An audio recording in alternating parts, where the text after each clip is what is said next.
Hello students, Assalamu alaikum. Today we will discuss about the characteristics of spoilage microbes. یہ topic ایک انتہائی اہم topic ہے. Microbes کی کریکٹرسٹکس اس کے اندر ہم ڈسکس کریں گے. ان کی وجہ سے ہونے والی اسپوائلج کے بارے میں ڈسکس کیا جائے گا. تو spoilage agents are those biological agents which causes spoilage in food and resulting food is not fit for human consumption. تو spoilage agent میں ہمارے بیکٹیریا، انزائمز، ییسٹ یا مولڈ وغیرہ جو ہے وہ شامل ہیں. یہ خوراک کی خرابی کا باعث بنتے ہیں. تو ہم ون بائی ون ان کی آج خصوصیات پڑھیں گے. تو سب سے پہلے ہم بات کریں گے characteristics of enzymes. Enzymes, these are the important biological agents. They are also known as biocatalyst. Biocatalyst سے مراد یہ ہے کہ یہ کسی بھی ریئیکشن کو تیز کرنے کی صلاحیت رکھتے ہیں. مینز یہ کسی بھی ریئیکشنز کو انرجی آف ایکٹیویشن پرووائڈ کرتے ہیں مگر اس ریئیکشن کا حصہ نہیں بنتے. اس بنیاد پہ ہم ان کو بایو کیٹالسٹ جو ہے وہ کہتے ہیں. انسانی جو جسم ہے اس کے اندر اپروکسیمیٹلی جو ہیں وہ 75,000 ٹائپس آف انزائمز کی پائی جاتی ہیں جو کہ ڈفرینٹ پروسیس کیریز کر رہی ہیں. ایک الفا مائلیز سے لے کے ایک ڈی این اے کے اندر پائے جانے والا انزائم اینڈو نیوکلیز تک تقریباً 75,000 کے قریب انزائمز پائے جاتے ہیں. تو انزائم کی خصوصیات کے اندر جو سب سے پہلی ہے وہ ہے نیچر. انزائمز امائنو ایسڈ سے مل کر بنتے ہیں یا پھر ہم ان کو جنرلی کہہ سکتے ہیں کہ enzymes are protein in natures. اور ان کا جو انزائمز جو ہے یہ پروٹین کا ایک 3D اسٹرکچر ہوتا ہے اور ڈفرینٹ کیمیکل ریئیکشنز کے اندر انوالو ہوتا ہے. Second characteristic P H and temperature. Enzymes کو اپنی ایکٹیویٹیز کو جاری رکھنے کے لیے ایک optimum level of P H and temperature کی ضرورت ہوتی ہے. They are very sensitive to change in P H and temperature. تو ان کو پھر ہم ایک مخصوص درجات پر ایکٹیویٹ کرتے ہیں اور ٹمپریچر کو زیادہ کر کے یا پی ایچ کو تھوڑا سا زیادہ کر کے ان کی ایکٹیویٹیز کو بڑھایا بھی جا سکتا ہے. تھرڈ ان کی جو کریکٹرسٹک ہے وہ ہے اسپیسیفک ایکشن. ہر انزائمز کو اپنا ریئیکشن کرنے کے لیے ایک سبسٹریٹ کی ضرورت ہوتی ہے. تو جو سبسٹریٹ ہے وہ ایک ایسا مالیکیول ہے جس کے اوپر انزائمز نے اٹیک کرنا ہے. For example protease enzyme works on protein, lipase enzyme works on lipids. تو آپ اگر lipase کو کہیں کہ پروٹین پہ کام کرے تو they don't work.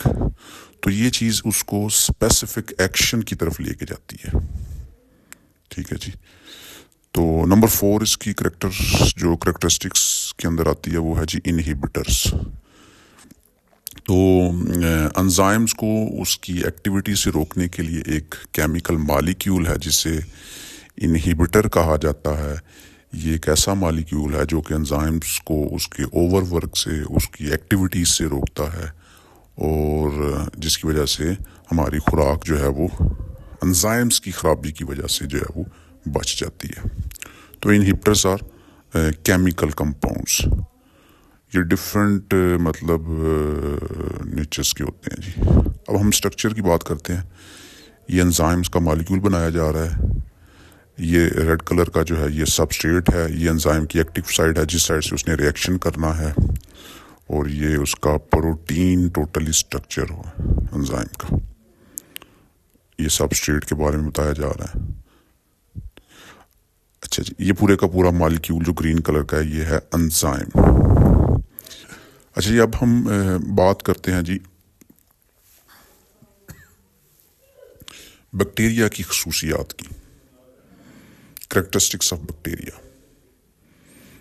یہ اسٹوڈنٹس یہ خصوصیات جو ہیں ان پہ یہ آپ کی فنگر ٹپس پہ ہونی چاہیے. انڈسٹریل کے اندر جو ہے اگر آپ مائکرو بایولوجسٹ کا انٹرویو دینے کے لیے جا رہے ہیں تو یہ کریکٹرسٹکس کی جو ہے وہ ڈسکشن یا اس کے بارے میں کویسچننگ آنسرنگ ہوتی ہے جی. تو بات کرتے ہیں جی بیکٹیریا. بیکٹیریا از اے یونی سیلولر آرگنزم. جتنے بھی باقی مائکروبس ہم نے پڑھے ہیں، جو ابھی انزائم ہے، ابھی ہم یسٹ یا مولڈ کو ڈسکس کریں گے تو اس کی نسبت بیکٹیریا کا سٹرکچر ذرا کمپلیکس ہوتا ہے. بیکٹیریا جو ہے وہ مندرجہ ذیل خصوصیات کا حامل ہوتا ہے. شیپ سب سے پہلی جو اس کی خصوصیت ہے، شکل کی بنیاد پر بیکٹیریا کو 4 گروپس میں تقسیم کیا گیا ہے. چاروں گروپس بہت ہی زیادہ امپورٹنٹ ہیں. اس میں سب سے پہلا جو گروپ آتا ہے کوکس. ان کی شیپس جو ہوتی ہے وہ سفیریکل. سیکنڈ جو گروپ آتا ہے اس کے اندر بیسیلس، جن کی شیپ جو ہے وہ راڈ کی طرح کی ہوتی ہے. اور third shape of bacteria is spirilla. ان بیکٹیریا کی شیپ اسپائرل ہوتی ہے جی، رنگ کی شکل کی ہلکی ہلکی اسپائرل. اور لاسٹ جو اس کی شیپ ہے وہ ہے وبریو، کوما شیپ بیکٹیریا، جس کی وبریو کوئلرا وغیرہ اس کیٹیگریز کے اندر جو ہے وہ فال کرتے ہیں. اب آتی ہے جی اس کی بیکٹیریا کی ریپروڈکشن کے حوالے سے. Reproduction is the important character of the microbes of the bacteria. تو بیکٹیریا ریپروڈیوس تھرو بائنڈری فشنس. یہ ایک طریقہ کار ہے اپنی گروتھ کو بڑھانے کے لیے، اپنی نسل کو آگے بڑھانے کے لیے، اپنی کلونیز بنانے کے لیے. تو بائنڈری فشنس پہ ڈیپینڈ کرتا ہے جی بیکٹیریا. بائنڈری فشنس کے اندر بیکٹیریا کچھ منٹوں کے اندر ان کی تعداد جو ہے وہ ملینز میں پہنچ جاتی ہے.